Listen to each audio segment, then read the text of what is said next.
congratulations on everything. What a ride this has been, not only to watch it and just to see it come to life for us, but for you guys. When you signed up for this, you probably did not see it coming this way, right?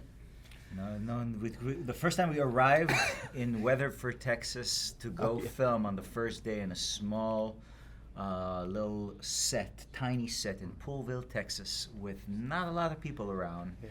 We did not think that we will be in season 5.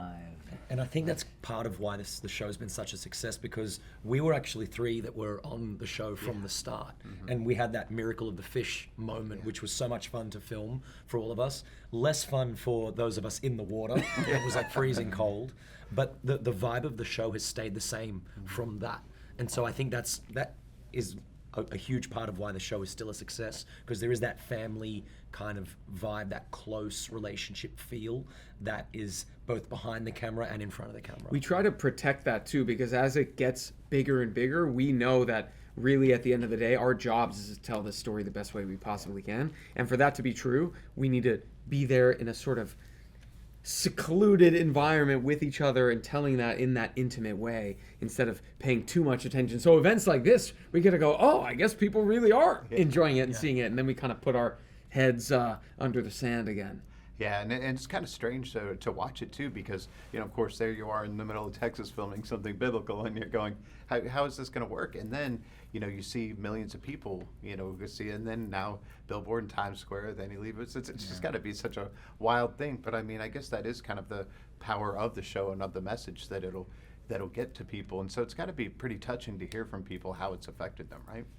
Absolutely. But it really is amazing how it's been able to keep kind of this authenticity, this environment that is so, beneficial and helpful. We're talking about how it's so overwhelmingly positive, the reaction, and it's all love, that it's pretty amazing. We're kind of it's crazy. Like, this is as soon as something gets to a certain it gets so big, it just becomes a little bit like, whoa, where, and it just keeps staying so positive and so loving, and it's really incredible.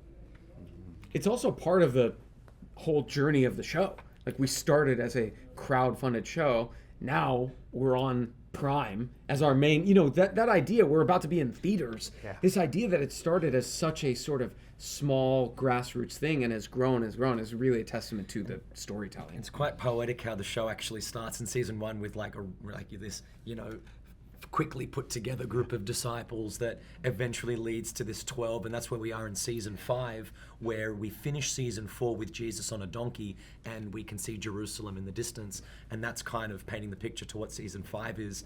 It also does feel like the show Jerusalem is like the holy city, and it kind of feels like our show has been put together and it's learnt along the way, and now we're on Amazon Prime now, and it's kind of definitely we've arrived. It feels like we're on the donkey as well here. Yeah, well, and there's a lot of actors and filmmakers are watching this and going, see, okay, I know there are great stories to tell and I want to do it, but you guys make it look easy, it's your job.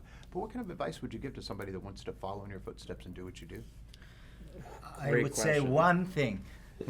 and that is what we kind of learn from the creator of this show, which is just kind of to lead with kindness and to just, if there's one thing that I would say about Dallas Jenkins is that really, it's treating everybody in a kind and respectful way, and that's and I think to be totally honest, like that, that creates an environment where all your employees, want to do, just want to follow you, follow your step, and want to behave like you behave. And I think that's why he leads by example, and I think that that creates an environment where everybody just wants to give their all, and no time is wasted on things that are unimportant. The time is always focused on the work and the drive and obsession to get the best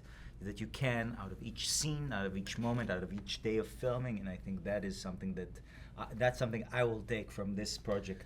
And it's also like not starting with the end result. I think a lot of people in this tend to go, let's tell the biblical story, whereas this has started from Well, no, we're talking about these real life human beings and their relationships with each other, and then along the way, we are learning the story of Jesus of Nazareth and his disciples. So I feel like it's kind of starting from the middle and then expanding outwards, rather than taking what you want to tell and then trying to fit it in something. This is essentially begun as a story about these people who all spent time with each other, and they were with their rabbi, and they learned all these things along the way.